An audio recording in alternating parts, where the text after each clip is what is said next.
wherever, what we were feeling. But I didn't want to force myself to try to do something. I just wanted to be in the moment of going to Brazil, meeting these guys. I'd never been to South America. I didn't recognize Portuguese if I heard it.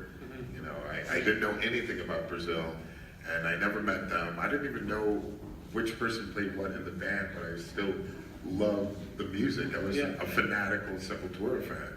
So I was like, oh, okay, I better do some research.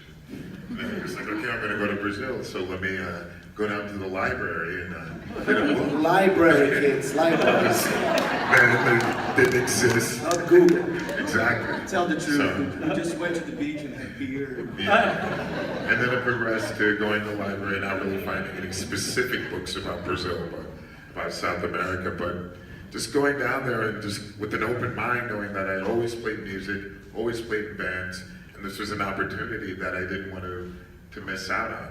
But it was a little, it took me back, because once I got there, the heat, the temperature, the culture, the language, these guys, just switching around with each person in the band, going to their house, getting to know them and their family, and so they could see how I acted. And it was a little rough, I just was like, oh, all right, I got to focus on the music, and then going out with Paulo to the beach, getting completely... Caipirinhas and sun. Yeah, caipirinhas, sun. I definitely relaxed a lot more and came back into the studio again. And then things started to really click slowly, but we felt that there was something that was happening. And I knew that I wanted to come back to Brazil, but I didn't know what was going to happen. I came back to New York and spent a month waiting to hear something. Then it was like, hey, you want to come back to Brazil and start writing an album? And from then on, I really haven't lived in the U.S. It's been over like about 20 years. Wow.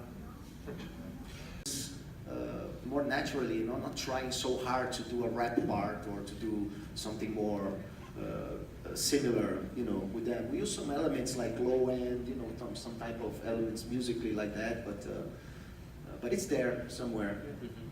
And I was particularly interested in the moment in the documentary where you're talking about the riff kind of changing around schizophrenia and Chaos AD really typified, and we see its evolution in roots.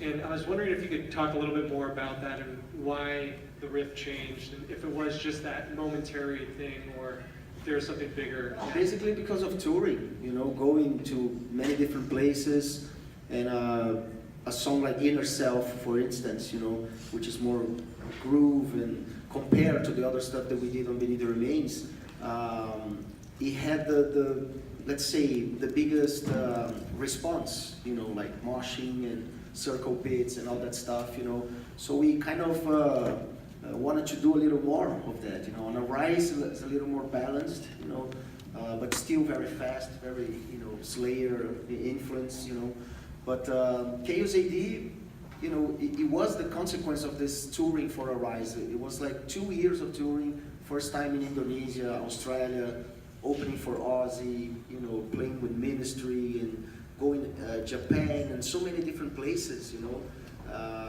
that we saw Brazil from outside. It's like an astronaut looking the Earth from the moon. You have a totally different perspective of things, and that what happened to us. I said, wow, Brazil is so great. Why we hate all the stuff that is going on right there, musically specifically, and we started using that naturally, because I don't know if some of you had the chance to go to Carnaval in Brazil, especially in Rio de Janeiro. If you see those samba, it's ensembles, the drum parts, like 300 people playing together. It's so heavy, man. It's so insane, It's so easy to put a guitar there, and that's what we did, try to explore that a little more. Because it was Brazilian, because it was something that we could do naturally, even though we didn't like samba and all that stuff, that kind of music is on the radio, on TV, on football stadiums, and everywhere. So it is inherited, on us, even if you didn't like it, So we started to explore that more, more groove and more rhythm and stuff like that. simpler riffs. You know, on King's AD to Roots, you can feel like the riff for Roots is like 2 notes. You know, it's very simple but so effective. You know, so heavy, and we start to explore more of that type of feelings. Many pedigree athletes, Olympians, and so on. And I can say in front of all of you that this gentleman here is one of the best athletes I have ever known. I never heard that though. Must be a lie. But he followed his dreams. So collectively, you're free to run for president. No, thank you. Why not? Yeah, might as well. Yeah. Okay. Did we have any other questions from the audience? Right there. I know more about the filmmaker's point of view. Did you have a connection with them before making the documentary? For the live stream, he asked what was the filmmaker's original connection to the band. No connection.